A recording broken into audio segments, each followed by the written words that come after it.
Good Wednesday afternoon to you. Hope you're having a great day. Thanks for joining us on Sports4CLE. Plenty to talk about this Wednesday.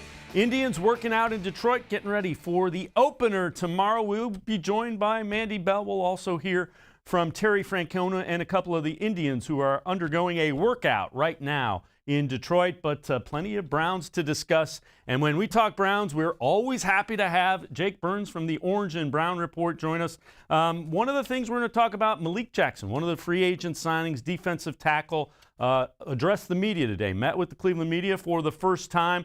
Malik Jackson talked about why he signed with the Browns as well as what he brings to this defensive line. Super Bowl contender team, and that's what I was looking for, especially with the climate of this free agency. A lot of one-year deals. I didn't want to go anywhere. I was trying to rebuild. Like I said, I want to go somewhere with a consistent team, so where I can come in and not have to be the guy, where I could just be a supporting role, and like I said, have opportunity to fight for a job. As far as starting and third downs, and that's all I can ask for. Yes, I feel like pass rush is a big thing for me. It's one of the things I pride myself on doing, getting to the quarterback. So that's one of the reasons I want to come here, and I know I have a good opportunity to come out here and really get some pass rush reps, and get back to where I feel like I was 3 years ago when I had eight sacks. So I'm coming here to put pressure on that quarterback and help the DNs, put pressure up that middle so the DNs to get the sacks when the quarterback falls out, and vice versa. The DNs get the pressure on the end so the guys on the inside get sacks. So I'm coming here just to be a team player. Malik Jackson, one of the Browns free agent signings. Let's welcome in Jake Burns from the Orange and Brown Report. And Jake, you're one of the guys I trust implicitly about X's and O's. What does Malik Jackson bring to that defensive line that the Browns need?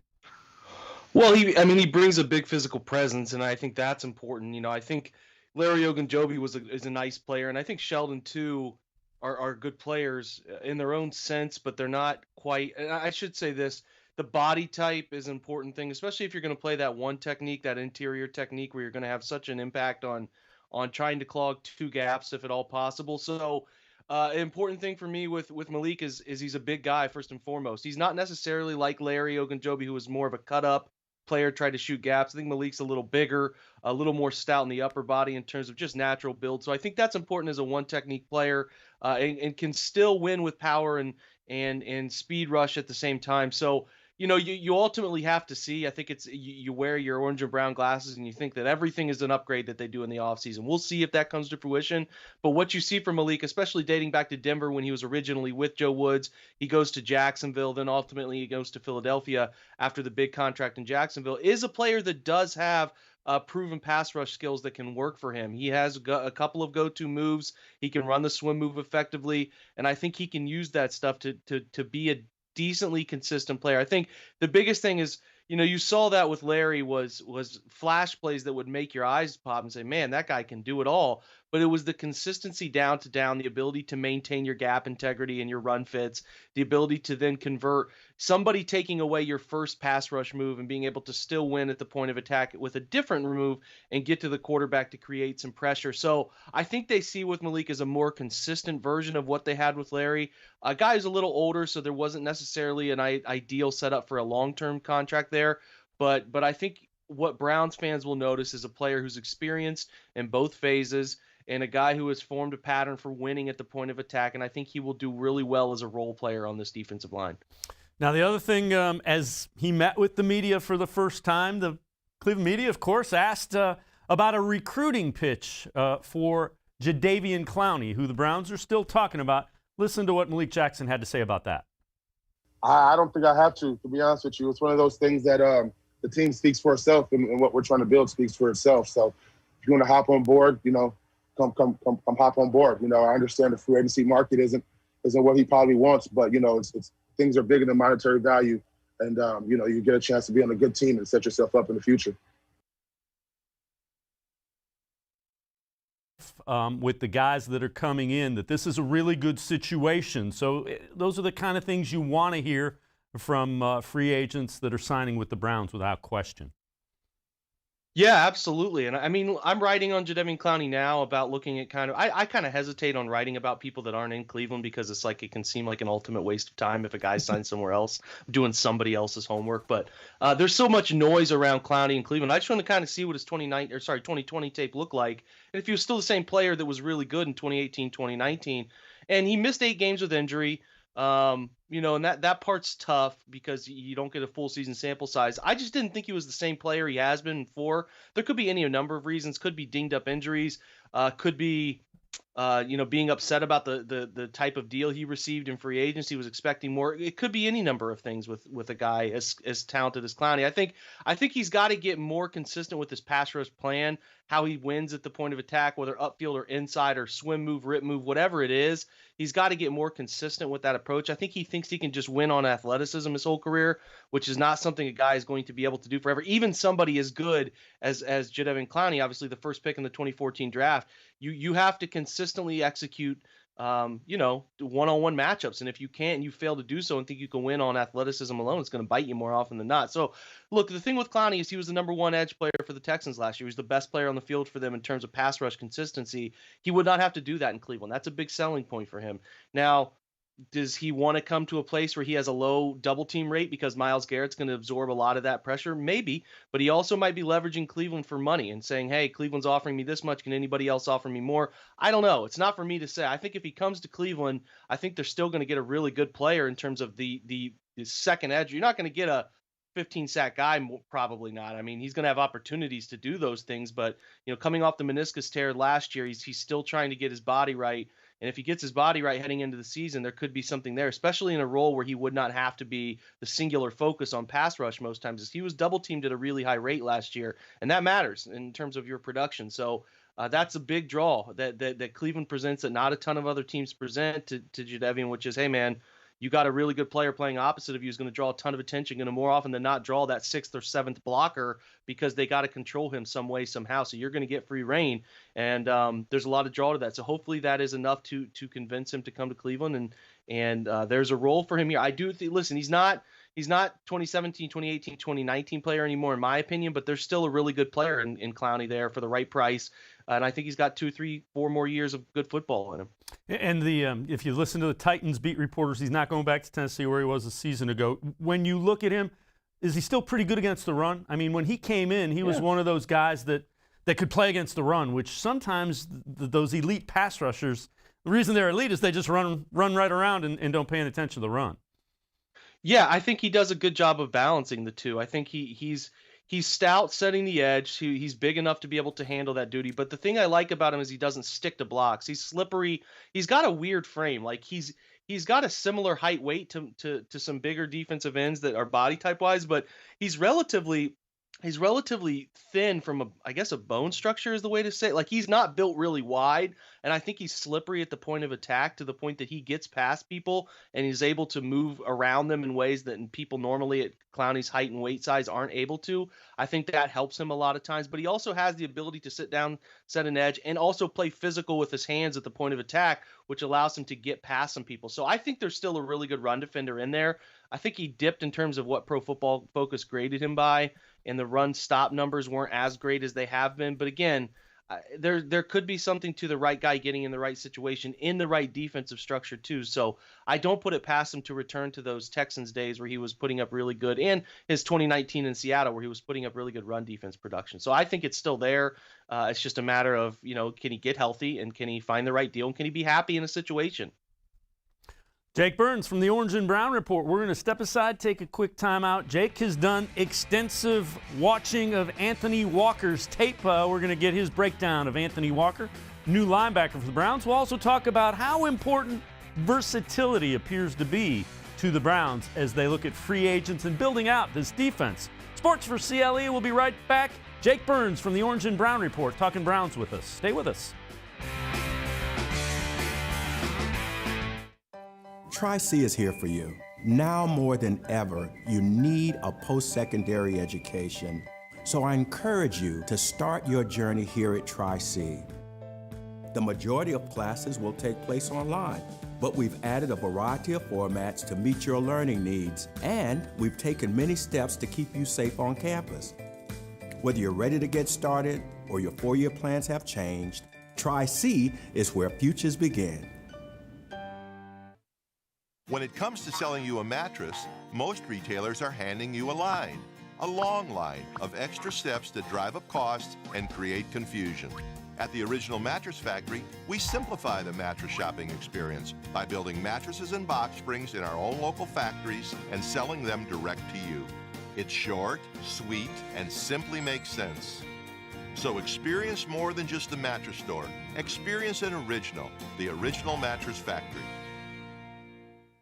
Well, hello everyone. Let me tell you a little bit about Browns Football Insider. For only $3.99 a month, you can get texts sent right to your phone each day from me, Dan Lobby, Scott Pasco, and Ellis Williams. In addition to that, you'll receive a Football Insider newsletter every day with special things from us, things that you won't see anywhere else on the site.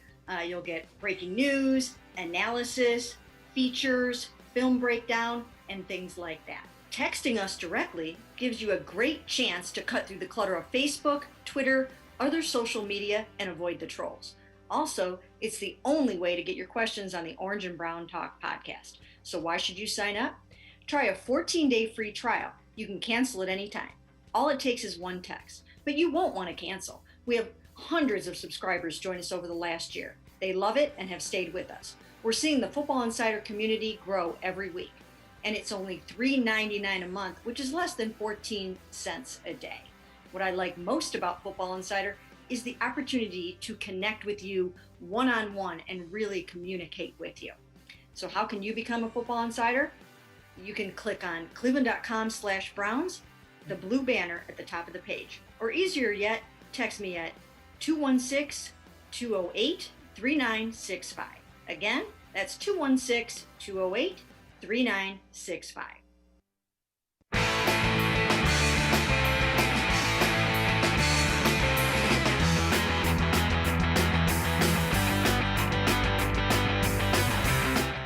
Sports4CLE continues. I'm Dave Bacon. We continue talking Browns football with the Orange and Brown Reports, Jake Burns. And Jake, you've done a lot of studying of Anthony Walker, new linebacker. What do you see? What do you like? What are some of the things that concern you? Well, first of all, you like the fact that it was well regarded as a teammate as he was. I mean, it's rare for guys leaving an NFL franchise to have as many tributes as he had. Chris Ballard, the GM, talked about his quality, not only on the field, but I mean, more specifically off the field, the leadership he provided, the type of teammate he is, before kind of saying that they didn't know if Anthony was going to be able to come back for them. And then you saw Darius Leonard, who's the Colts' obviously staple of their defense, their all-pro will linebacker, leaving a tribute to becoming the type of player he is because of Anthony, so on and so forth. So you're left to conclude that this guy understands, A, how to work in a locker room structure, how to lead. You know, I always talk about you can't have enough guys who are thermostat leaders. You know, there are guys who are thermometer leaders that when the temperature's high, they can come up and be a leader. But there are only a certain number of guys who are those true thermostat leaders who raise everybody around them. And I think Anthony Walker gives off the vibe that he's that type of person. And I think that is the hardest form of leadership to find, and that's important. And it's a good role to be able to fill, especially for a Browns who have young linebackers around him. You know, Jacob Phillips in his second year, Taki and Mac Wilson in their third year. And I think it's nice. It's a nice mixture there with Malcolm Smith too. And they could ultimately add somebody in the draft. So it's a good leadership perspective. On the field, I see a guy who plays. He doesn't play that fat. I got to kind of be careful here. I think he's a good run defense middle linebacker. I think he can handle getting downhill. He deciphers blocking schemes well, which is a big part of linebacker plays, being able to decipher what scheme it is and not getting caught up in congestion. Does a good job with that. Does not get stuck on second level defenders all too often, and can play laterally, can run, chase down things, and play laterally really well too. So I like that. In terms of, I don't think he's a great change of direction and burst guy. So sometimes if he gets caught leaning the wrong way, it can ultimately hurt him. I think sometimes he takes poor angles, which have hurt him too.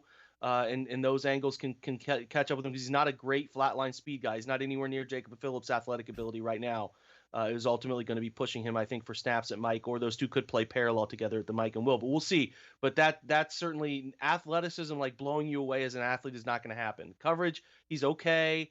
Doesn't have a good a feel in zone coverage as Malcolm Smith does for the Browns, and certainly not able to run with elite athletes the way you would hope, but can play middle, can lurk, can play curl flat, can run deep middle seam and try to put pressure on putting the ball, the quarterback trying to put the ball up the seams, but just kind of an okay player. I mean, the Browns had BJ Goodson last year, who BJ got the first crack of his career to play 3-down football and was better than many expected him to be. And I think in this defense, I think there's a chance for Anthony to do the same. Personally, I expect him to be a 2-down linebacker.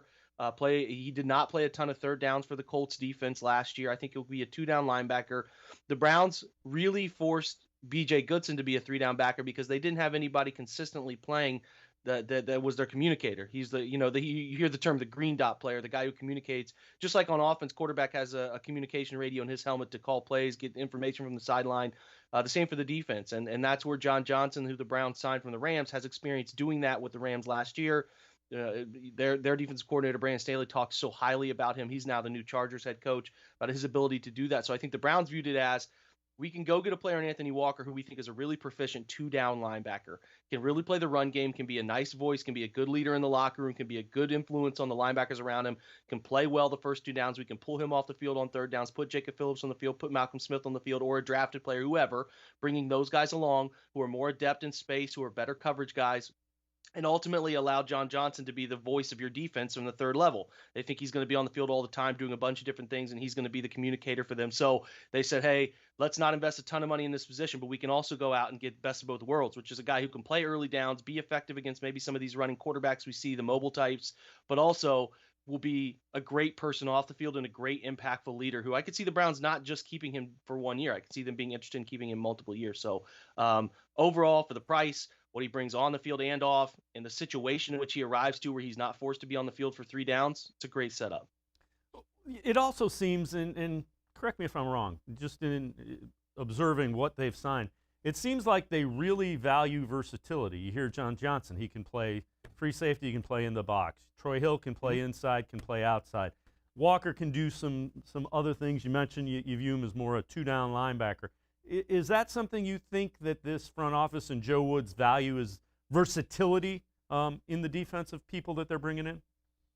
I think you're right. I think the biggest thing with what the Browns are going to do is they're going to look at this. They're going to say, we know that over the course of data collection, really digging into what the numbers say, spending more money on your offense and finding offensive skill players more consistently leads to predictive success than spending a lot of money on your defense.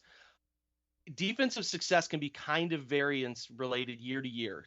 Coordinators leave, or a certain player doesn't play as well as they did the year before. What I'm getting at is, like, spending more money on your offense typically yields more predictive results. So like the Browns think that, hey, we spent $136 million of our cap on offense last year. We think we're bringing all those guys back. They're going to be just as good this year because what we do is so hard to defend, and the players we have, the roles we fill, it's predictive that we're going to have a good offense. What they're going to probably do over the course of Andrew Berry's leadership is they're going to spend less on defense and try to just kind of stopgap with players like Walker, players like Troy Hill, players like, and I'm even including John Johnson in there because I think John Johnson's going to be a staple, but a guy who ultimately John Johnson's deal is 2 years.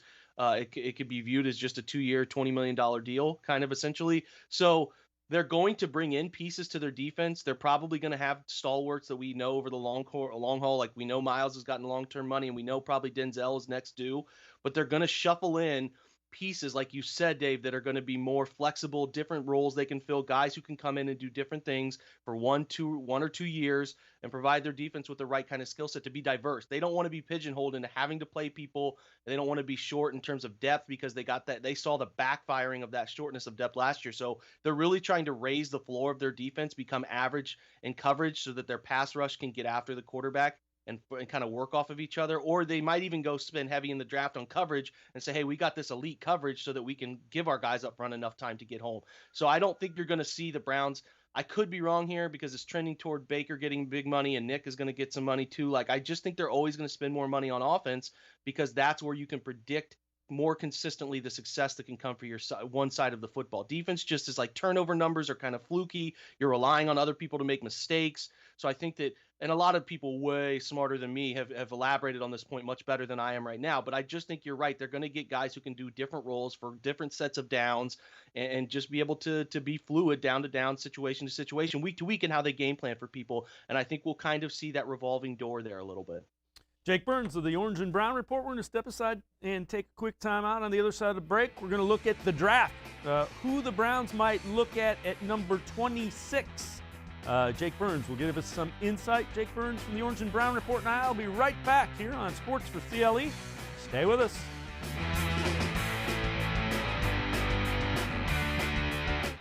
Presque Isle Downs and Casino has sports betting. Use one of our 50 state-of-the-art Bet America kiosks to place your bet and watch your favorite games on one of our many HD televisions, or visit our sportsbook area. Only at Presque Isle Downs and Casino. We're living in uncertain times, but you don't have to put your future on hold. At Tri-C, you can move ahead while staying safe and saving money. The majority of classes will take place online, but we've added a variety of formats to meet your learning needs, and we've taken many steps to keep you safe on campus. Whether you're ready to get started or your four-year plans have changed, check out Tri-C's programs and resources, because Tri-C is where futures begin. When it comes to selling you a mattress, most retailers are handing you a line. A long line of extra steps that drive up costs and create confusion. At the Original Mattress Factory, we simplify the mattress shopping experience by building mattresses and box springs in our own local factories and selling them direct to you. It's short, sweet, and simply makes sense. So experience more than just the mattress store. Experience an original, the Original Mattress Factory. Do you like Ohio State football? Would you like to get information from me, Doug Maurice, about Ohio State football without having to look at my face? We have got the plan for you. Become an Ohio State text subscriber through cleveland.com. You send a text, 614-350-3315. What do you get? 2, 3, 4 texts right in your phone every day about Ohio State football. Inside information, polls, voting, all kinds of things. You can be on our podcast. We take text subscriber questions on our Buckeye Talk podcast every week. If you really want to be involved with Ohio State football, in season or out of season, become an Ohio State text subscriber from cleveland.com. Send a text to 614-350-3315. 14-day free trial. What do you have to lose? $3.99 a month after that. 614-350-3315. I'll see you in your phone.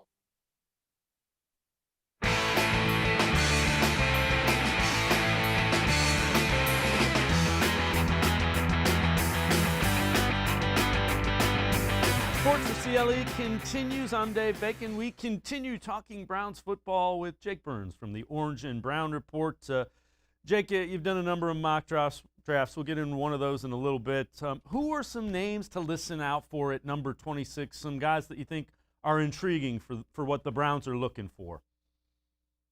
Well, it's tough because in years past, they've drafted so early that you could get a real feel for. Like last year with pick 10, we just had a good feeling that the Browns are going to take a tackle. Like it was just a hole they needed to fill. Well, as they pursue Jadeveon Clowney and they pursue some other veteran defensive ends, and they've been active in that market, if you can kind of fill that role at defensive end, you're looking at a situation where if you can fill defensive end and maybe go get another veteran outside corner, and really Troy Hill could be that guy for them. They could be viewing him as another guy who could step outside because Troy Hill spent his early portions of his career playing outside. That you go into the draft truly saying best player available. So it's been twofold. You have a situation where the Browns have picked so early for so long, we kind of pigeonholed them quite easily into what they were going to take. We haven't seen the Browns pick 26 for a long time. So then it becomes not only is who the Browns are going to take, it's also who's available. So that becomes even more of a challenge. So positions of importance for them, they could ultimately trade down, but positions of importance are defensive end and corner if they're going to sit at 26. Those are the far more likely places that you will see them pick a player. Now, defensive ends, Kwity Paye, I think for Michigan is a good option. He tested extremely well, powerful, ran in the 4.5s. The numbers for these guys are kind of crazy.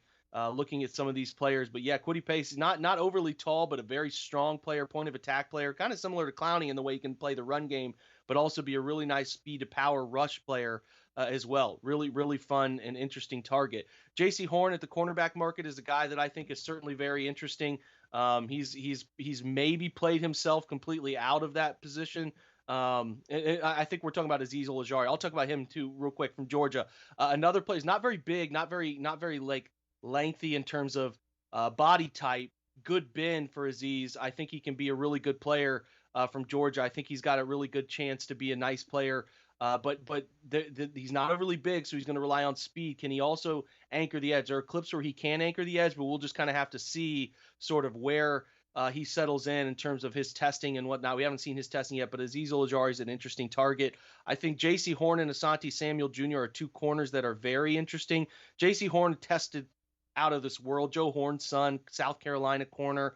Very twitchy, very up-in-your-face corner who can get up and play man coverage. There was some start to think that he would be available into the first round, but the way he tested, it's hard to see him falling that far. The Browns might get interested in moving up for JC if that's a player they really like. Asante Samuel Jr., another NFL bloodline player whose dad was a fantastic corner. He's out of Florida State.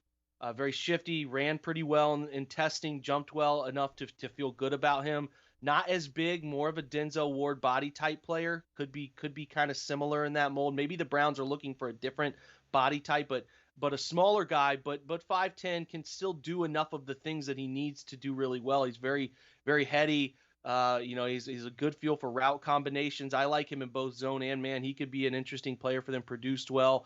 Linebackers is not a position I expect the Browns to take early. If they do get interested, Jeremiah Owusu-Koramoah from Notre Dame is the guy who is of particular interest because he has safety skills playing the more traditional will linebacker role, especially in dime sets and things of that nature, fast, twitchy. His tape shows a guy who can play run support, who can play man-to-man on slot. He can play the curl flat down into hook zones too. He can do a bunch of different things, and he is not just a linebacker. He's a very modern day type of player who can cover. We haven't seen him cover in deep zone as a true safety and a half field safety, but I don't doubt with his athleticism that he can do it. I think he is an extremely interesting player, and one that if the Browns do decide to get that maybe rover player, they kind of name it different defenses, a rover, a bandit, a viper. I've heard that name used before. That type of flexible player who can play inside or out and is diverse against multiple position groupings in terms of what personnel teams put on the field, tight ends and whatnot, can be on the field at all times, is a good and interesting prospect. And then lastly, if they're still interested in another safety, which they very well could be because they want the flexibility of as many versatile defensive backs as they can possibly find. Trevon Merrick from TCU is a very good player. He's a guy who can play deep center field. He tests well. He can run. He can change the direction like he needs to change direction. He played slot coverage. He's come down and played man coverage on tight ends. He can support run game in the box. Is very good at ball's arrival point. Making plays on the football without going through people and drawing flags. He's just fluid. He's fluid, and you want your safeties to be guys who can really change direction, have those kind of quick hips and can change and run deep and put a foot in the ground and come up and play forward. He's not afraid to come up and hit you. So if they're looking for that guy, you kind of think of like another Grant Delpit type player with positional flexibility to play deep, to play up toward the line of scrimmage, to do those things and be as diverse in their secondary as possible. Then Trevon Merrick is an interesting player at 26 who could definitely be there. Jake Burns, we're going to step aside, take one more timeout on the other side of the break. Jake was involved in a very interesting mock draft for the Browns. We'll take a look at some of the guys he has the Browns taking and see what he thinks of them and how they would fit in what the Browns want to do. Sports4CLE, he'll be right back. Stay with us.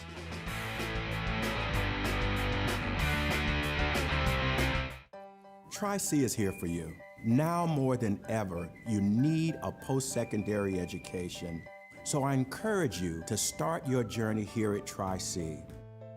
The majority of classes will take place online, but we've added a variety of formats to meet your learning needs, and we've taken many steps to keep you safe on campus. Whether you're ready to get started or your four-year plans have changed, Tri-C is where futures begin. When it comes to selling you a mattress, most retailers are handing you a long line of extra steps that drive up costs and create confusion. At the Original Mattress Factory, we simplify the mattress shopping experience by building mattresses and box springs in our own local factories and selling them direct to you. It's short, sweet, and simply makes sense. So experience more than just the mattress store. Experience an original, the Original Mattress Factory. Well, hello everyone. Let me tell you a little bit about Browns Football Insider. For only $3.99 a month, you can get texts sent right to your phone each day from me, Dan Lobby, Scott Pasco, and Ellis Williams. In addition to that, you'll receive a Football Insider newsletter every day with special things from us, things that you won't see anywhere else on the site. You'll get breaking news, analysis, features, film breakdown, and things like that. Texting us directly gives you a great chance to cut through the clutter of Facebook, Twitter, other social media, and avoid the trolls. Also, it's the only way to get your questions on the Orange and Brown Talk podcast. So why should you sign up? Try a 14-day free trial. You can cancel at any time. All it takes is one text, but you won't want to cancel. We have hundreds of subscribers join us over the last year. They love it and have stayed with us. We're seeing the Football Insider community grow every week, and it's only $3.99 a month, which is less than 14 cents a day.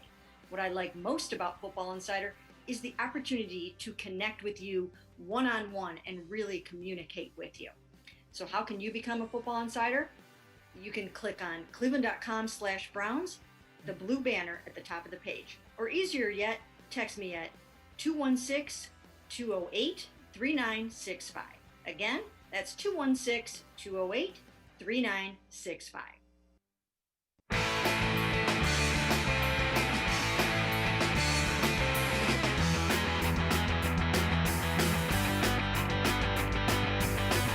Sports4CLE continues. I'm Dave Bacon. We're going to continue talking Browns with Jake Burns from the Orange and Brown Report. You want to go and get a read and take a look at what Jake has going on. Really good insight. And Jake, you did a mock draft for the Browns, and I'm really intrigued by the guy you have them taking first, and Christian Barmore. And he's a guy that's a younger defensive lineman from the University of Alabama. What do you like about him, and what do you see with Barmore that's intriguing?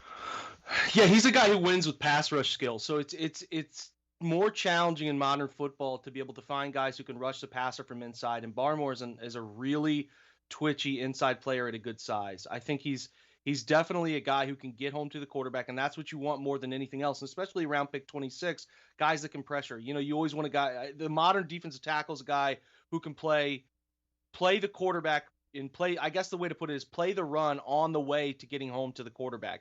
So you can kind of adjust your course and play the run, but you want to get after the quarterback as much as possible. Win at the point of attack with pass rush moves, and that's what he does. He gets lost sometimes in run game occasionally, but if you can get after the quarterback, create pressure, create havoc, and ultimately convert sacks inside as a defensive tackle, that's where you're going to make big money, and that's where you're going to be the most impactful players in the league. I mean, Aaron Donald is not nearly as good a run game defender. He's still a good run game defender, but he's not nearly as good as he is as a pass rusher, and that's why he's dominant, because he gets home and impacts the pass game, and that's what's so prevalent in the league.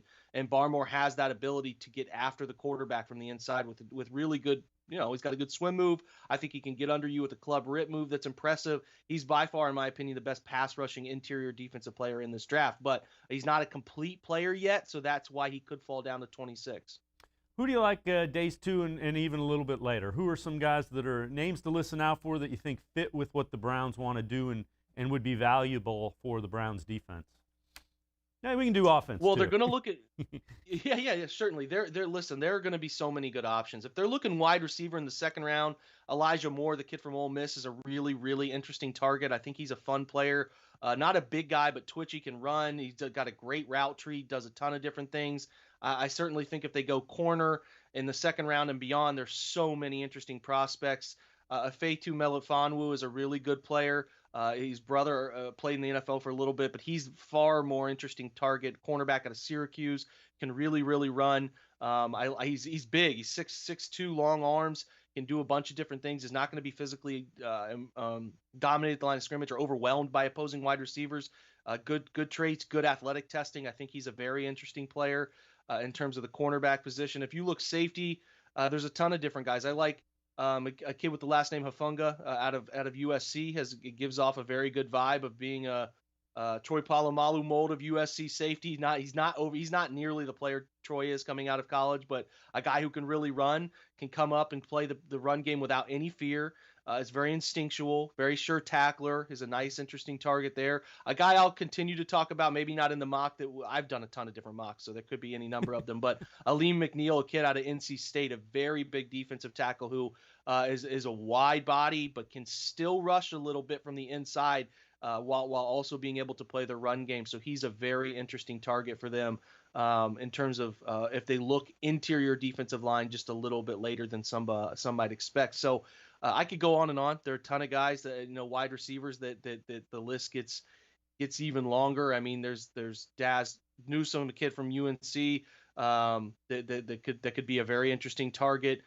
There's certainly there's the kid named with the last name, it's Josh Amaterbebe out of Illinois, who jumped a 46.5-inch vertical today at 200+ pounds. So Nico Collins, teammate of Michigan's Donovan Peoples-Jones, who we know in Cleveland is a very good wide receiver prospect too, tested extremely well. So the good thing is, I'll leave it with this. The positions the Browns need most are several of the ones that are the most deep in this draft. So I have a hard time envisioning with the picks that they have in the top 100 here, and even the pick 110. So they have, I think, 6 picks in the first 4 rounds. They have a real chance to certainly upgrade at the positions that they need to upgrade to kind of raise the floor of this team and accelerate any weaknesses being kind of taken off the field. So I'm excited about that. But I will also tell Browns fans to not be discouraged if they trade down and kind of pad their future picks as well. They could certainly look to put off. I don't know if there are 9 roster spots to be had here. There could be less than that. So they might view it as, we want to bring in 7 rookies, so maybe we'll trade one of our extra thirds to get a second next year or something along those lines, because you got to understand the Browns are now in the position to win long term. Like, they're, as the status quo, they can win long term right now, but they also have to keep a consistent eye on the future and what could be coming down the line with roster turnover at the wide receiver position, roster turnover at the defensive tackle position. So a lot of that stuff is at play. You get the big dogs like Miles, Denzel, Baker, Nick, among some others, and then you build around them and you stay flexible around those guys so that you can always bring in young talent on rookie contracts, but you're also not tying yourself to any terrible long-term deal. So it's a completely new way of thinking for Browns fans, and I would just be excited about where this is going, because they have a really good opportunity in this draft, and they also have a really good opportunity to kind of pad themselves in the future too. Last thing I'll ask you before I let you go.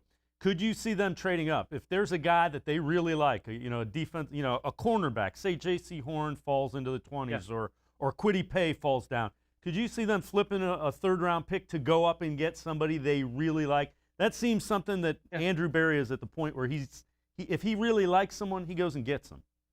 Yeah, it comes down to, Dave, that's a good question. Those are the 2 names that would draw my eye. Now, they could love somebody. They could love Barr more. They could love somebody, a wide receiver, more than we even know. But for now, in my opinion, the 2 guys who are kind of consensus early players at their position of need, Kwity Paye would be great in Cleveland.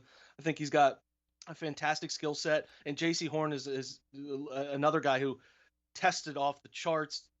Production was solid. Pro Football Focus graded him really well. The same with Paye. Like, if those guys are sitting there at like 16, 17, 18, 19, it would be very against the Browns' nature here early. I would say this.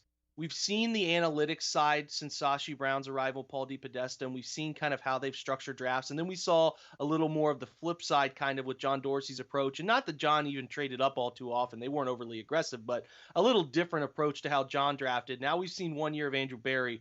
I'm not going to sit here and tell folks that this front office would never trade up. Some people will say, I don't know. They could have somebody they really love. And if J.C. Horn's sitting at 17, would they say, okay, we'll come up to 26 to 17. We'll give you our pick 59 in the second round, because we're not really that worried, because we still have 2 third-round picks, so we could ultimately get 3 guys in the first 3 rounds. I could see them doing that if you love a player. But that comes with the viewpoint, Dave, of like, we think we're right on the cusp of winning important games. Like we have really important players that we think we can pick.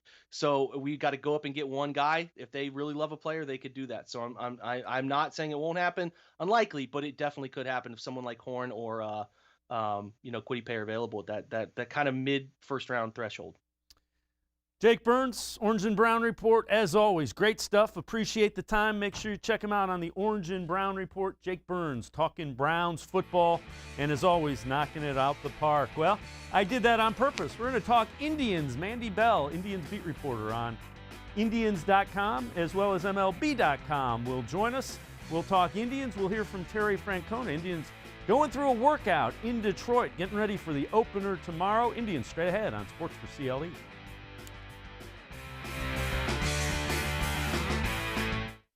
Presque Isle Downs and Casino has sports betting.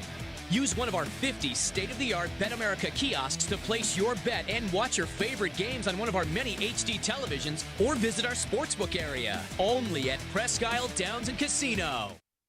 We're living in uncertain times, but you don't have to put your future on hold. At Tri-C, you can move ahead while staying safe and saving money. The majority of classes will take place online, but we've added a variety of formats to meet your learning needs, and we've taken many steps to keep you safe on campus. Whether you're ready to get started or your four-year plans have changed, check out Tri-C's programs and resources, because Tri-C is where futures begin. When it comes to selling you a mattress, most retailers are handing you a line. A long line of extra steps that drive up costs and create confusion. At the Original Mattress Factory, we simplify the mattress shopping experience by building mattresses and box springs in our own local factories and selling them direct to you. It's short, sweet, and simply makes sense. So experience more than just a mattress store. Experience an original, the Original Mattress Factory. Do you like Ohio State football? Would you like to get information from me, Doug Maurice, about Ohio State football without having to look at my face? We have got the plan for you. Become an Ohio State text subscriber through cleveland.com. You send a text, 614-350-3315. What do you get? 2, 3, 4 texts right in your phone every day about Ohio State football. Inside information, polls, voting, all kinds of things. You can be on our podcast. We take text subscriber questions on our Buckeye Talk podcast every week. If you really want to be involved with Ohio State football, in season or out of season, become an Ohio State text subscriber from cleveland.com. Send a text to 614-350-3315. 14-day free trial. What do you have to lose?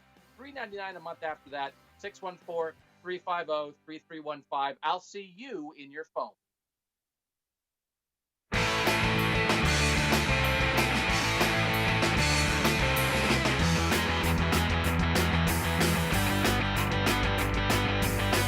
Luplo's going to play center tomorrow, and Chang's going to play first. Other than that, it's probably the guys you've seen out there every day. I think he went from a kid to a man. And, he looks like, even, when you watch him in his uniform, he's stronger, he's more agile, he's more sure of himself. Are there going to be hiccups? I don't know. I mean, you usually are. But, I think he is situated to handle things better than he has in the past. You watch him at the plate, he looks confident. Even when he fouls balls off, you'll see him with a little smile on his face like, man, I just missed that. I just think he's maturing and growing up. Terry Francona announcing that Yu Chang will be playing first base tomorrow and that Jordan Luplo will be playing center field as a lefty starting for the Tigers in Detroit. We're happy to be joined by Mandy Bell, Indians beat reporter for Indians.com as well as MLB.com. Mandy, is this something you think we're going to see the platoon trying to find those matchups to get guys in the offense going? Definitely think so, at least for center field. Maybe it won't be as often for first base. I definitely think this is going to be something that they're going to try early on. With Yu Chang, they were pleased with what they've seen from him so far defensively at first. He'd never really played there in the past, and he just started doing that in the last few weeks at spring. And they were really pleased with the way that he was able to make that transition. So if that's something that's successful and his bat's the same as it was this spring and last summer camp, whenever it was in July, then they definitely won't stay away from that bat too often, and they'll try to get him in as often as possible. A lot of it will be determined by Jake Bowers and how he's settling in, and I think that there's a lot of question marks with how first base will be handled. Definitely for center, I think it's going to be more of like a platoon, and you have Ben Gamel and you have Jordan Luplo, and the Indians have been clear, even through Luplo's injury this spring, they want him in the lineup whenever there's a lefty on the mound. And so with Matthew Boyd going tomorrow, I don't think there was really any doubt that they would stay away from Luplo. When you look at the Indians lineup, the pitching is young and the rotation is young, bullpen's even young, and there's a lot of talent there. When you look at the lineup, though, the first three, they're really good. Hernandez, Ramirez, and Rosario in some form or fashion. Top three are really good. Who has to be successful for this offense to be what the Indians want it to be? Who are some guys that you think are key in that everyday lineup? I think there's definitely a few, but I think the top two, along with those three that you just named, those three are very, very important. But whenever you start getting down beyond that, I would say Franmil Reyes and Josh Naylor.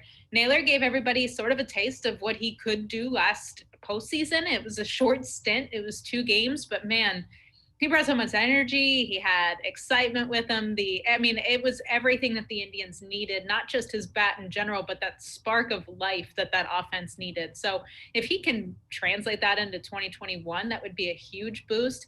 And then the Indians saw what they could get in Franmil Reyes throughout August. It was just absolutely on fire. And I think it would be a huge pickup. I think everybody knows it would be a huge pickup if Reyes could just have that August be more consistent. And he said, I know that it wasn't consistent.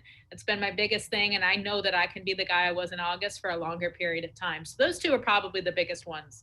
Let's talk a little bit about the bullpen, and let's listen into what Terry Francona had to say. Now, the bullpen is really intriguing when you think about James Karinchak and Emmanuel Clase. You've got young guys that are, those guys can throw a ball through a brick wall, almost literally. But listen to how Terry Francona wants to make sure that he's not putting too much on them early when there's some inconsistency. Here's what Terry Francona had to say about the bullpen in Detroit today, especially in the early season. He told the whole bullpen actually to be patient, because the first couple weeks are always a little different. There's days off, there's weather, so you might pitch guys not necessarily in their role anyway if you have a day off the next day, things like that. And you want to keep workloads under control, especially those first 2 weeks. The bell rings and everybody, I think, tends to forget that we're still a couple days removed from spring training. So you want to limit ups and downs and things, until they get into the rhythm of the season.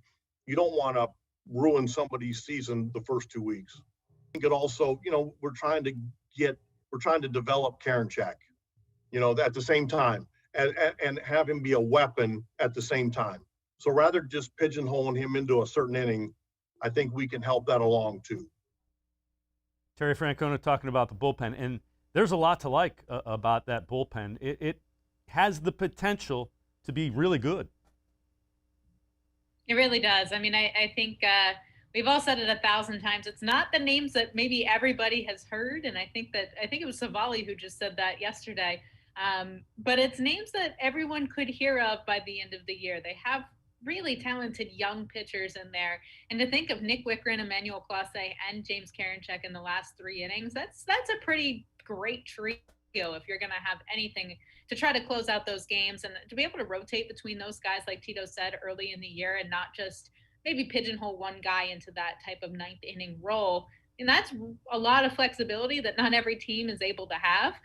Nick Wickren's been everything that the Indians could ask over the last 2 years. He's been so reliable for them, and he did the same thing this spring. He looks like the same Nick Wickren that we've seen for 2 years. So between having him there maybe as a little bit more of a constant, as Clase and Karinchak are still trying to learn and develop and get themselves established at the big league level, I think Wickren is a great guy to have in there to sort of just level out that playing field a little bit more. But those three are really going to be some weapons to have at the end, at the bullpen.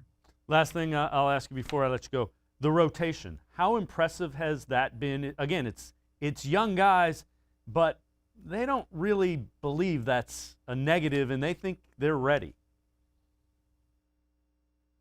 One of the most fun things about talking to these guys this spring so far is just how much they keep saying that that's an advantage for them. Most people keep looking at this inexperience as a disadvantage, and they think that because they're all 25, 26, some 22, they're all right in the same age group. And to them, that makes it more competitive. That makes them more willing. The communication's easier because they all seem like they're best friends, and it's not something that they've just developed over the last year or two since they've been in the big leagues. They came up together, most of them. Logan Allen joined a little bit late in a trade, but still he has a personality that just slides right in. And because they're all the same age, they just seem like they're so close. Nobody's fearful of asking questions, giving advice, feeding off of each other. And when you have arms like Shane Bieber, Zach Plesac, Aaron Savali, they're young, but they're super, super talented. Savali, they all say, has a baseball mind that's unlike any other. I mean, they just seem like they can rely on each other, and that they all have credited to their success so far, and they think that that's going to be an advantage moving forward. Mandy Bell, I know you're busy. Appreciate you spending some time with us. You can read Mandy, Indians.com, MLB.com. Thanks very much for the insight. We're going to step aside, take one more time out. On the other side of the break, we'll hear from Shane Bieber as well as Logan Allen. Two of those starters that Mandy was talking about, young guys that have huge upsides. We'll hear from them from today in Detroit. Sports for CLE will be right back. Stay with us.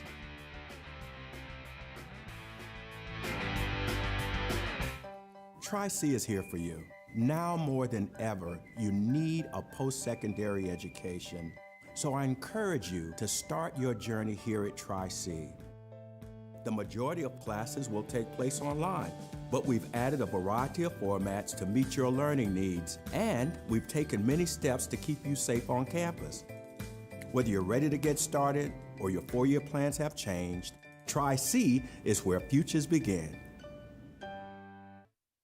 When it comes to selling you a mattress, most retailers are handing you a long line of extra steps that drive up costs and create confusion. At the Original Mattress Factory, we simplify the mattress shopping experience by building mattresses and box springs in our own local factories and selling them direct to you. It's short, sweet, and simply makes sense. So experience more than just a mattress store. Experience an original, the Original Mattress Factory. Well, hello everyone. Let me tell you a little bit about Browns Football Insider. For only $3.99 a month, you can get texts sent right to your phone each day from me, Dan Lobby, Scott Pasco, and Ellis Williams. In addition to that, you'll receive a Football Insider newsletter every day with special things from us, things that you won't see anywhere else on the site. You'll get breaking news, analysis, features, film breakdown, and things like that. Texting us directly gives you a great chance to cut through the clutter of Facebook, Twitter, other social media, and avoid the trolls. Also, it's the only way to get your questions on the Orange and Brown Talk podcast. So why should you sign up? Try a 14-day free trial. You can cancel at any time. All it takes is one text, but you won't want to cancel. We have hundreds of subscribers join us over the last year. They love it and have stayed with us. We're seeing the Football Insider community grow every week. And it's only $3.99 a month, which is less than 14 cents a day. What I like most about Football Insider is the opportunity to connect with you one-on-one and really communicate with you. So how can you become a Football Insider? You can click on cleveland.com/Browns, the blue banner at the top of the page. Or easier yet, text me at 216-208-3965. Again, that's 216-208-3965.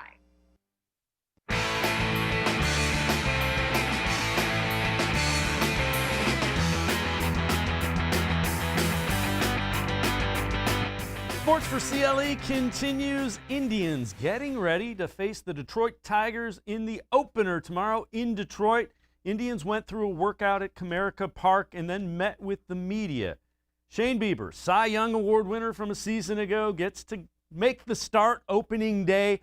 Bieber's a guy that never takes that for granted. He talked about the honor and also about how much work he put in this year to get even better than his Cy Young Award performance from a season ago. It's something I don't take lightly. I know we've talked about this a couple times, but yeah, it's an honor. It's a privilege. I'm excited to, kind of shoulder that and take the opportunity to go out there and get the team started off on the right foot. Yeah, I think I'm a lot different. We could sit here and talk about all the adjustments and tweaks we've made, but for me, I just feel like I've gotten a lot more comfortable in the stage, a lot more comfortable in the setting, a lot more comfortable with myself and my pitch repertoire, and always working on refining that and continuing to progress that. And I feel like there's still a lot of work to be done, but from 2018 to now, I feel like I'm a little bit more of a threat on the mound than I was back then. The reality is a lot of guys have put in the work this offseason, and really for years, but specifically this offseason and in spring training to get to this point, to be able to showcase their skills and put their best foot forward. And I think we feel confident as individuals and as a team that we're going to go out there and do that tomorrow. And the start of the season, you can absolutely set the tone. So going out there with some attitude and pitching aggressive will be what I'm going to be trying to do. And I feel like you can kind of set the tone. Shane Bieber talking about getting the start. So it'll be Bieber, then Zach Plesac, then Aaron Savali, 1, 2, and 3 in the Indians rotation. When they get to 4, that'll be the home opener. Now, eventually it'll be Logan Allen. Terry Francona hasn't said whether Logan Allen will be the starter yet or he'll use an opener and then bring Allen in for a significant portion of that in relief, because Allen has been able to do both. But Logan Allen was the talk of spring without question for the Indians. Had just a lights-out spring training. Allen talked about a guy with the Indians who helps develop young pitchers, a guy named Ruben Niebla. He's the minor league pitching instructor who really has his fingerprints all over the young pitchers that have had success with the Indians, and the Indians have had a ton of them. Logan Allen is the next in line. He credits Ruben Niebla with helping him take that step to where he is on the verge of becoming a really good major league pitcher. I've gotten extremely close to Ruben, and, from day one when I was here, he has always made sure that, not just me, but other pitchers, that he shows how much he cares about the things that he's trying to help us with and help along our careers. And, I could get emotional talking about Rubes because, this, where I'm at now, I wouldn't be in this position without the help of Ruben and a bunch of other guys on the staff. I mean, Ruben has been there for me since day one as an Indian, and it's helped me tremendously to get to where I am today. I would say in the past I had some of the stuff, and obviously the slider has come a really, really long way. Where I would say it is my best out pitch now, whereas before was always the changeup that I've had for a long time. But just the ability to consistently throw strikes with all 4 of my pitches, and not just throwing it over the plate, but hitting the spots I need to with all 4 of them. And that has been the biggest difference in everything. All the work I did brought me to those, brought me into the consistency of throwing strikes and filling up the zone, because my stuff's really, really good. So as long as I am around the zone and attacking hitters, it makes it difficult on all of them. Logan Allen will become the first lefty in the Indians rotation since 2013. So Logan Allen poised to be that next young Indians pitcher that joins that rotation. That'll do it for this edition of Sports for CLE. Want to remind you, tomorrow, Thursday, join us. It will be Ellis and along with Tim Bielik. As Ellis Williams, Tim Bielik will join us, talk Browns. Join us after the Indians opener at 1 right here, 4 o'clock on Sports for CLE. You can email us at Gmail, so it's sports4cle@gmail.com. You can also call the Les Levine voicemail of Truth and Reason, 216-200-6650. The Les Levine voicemail of Truth and Reason, 216-200-6650. We want your opening day memories of the Indians. And again, Ellis Williams tomorrow at 4 o'clock along with Tim Bielik. That will be our final show of this week. We'll not have a show Friday. We will see you again tomorrow, 4 o'clock, right here on Sports for CLE. Have a great Wednesday night. We'll see you Thursday, everyone.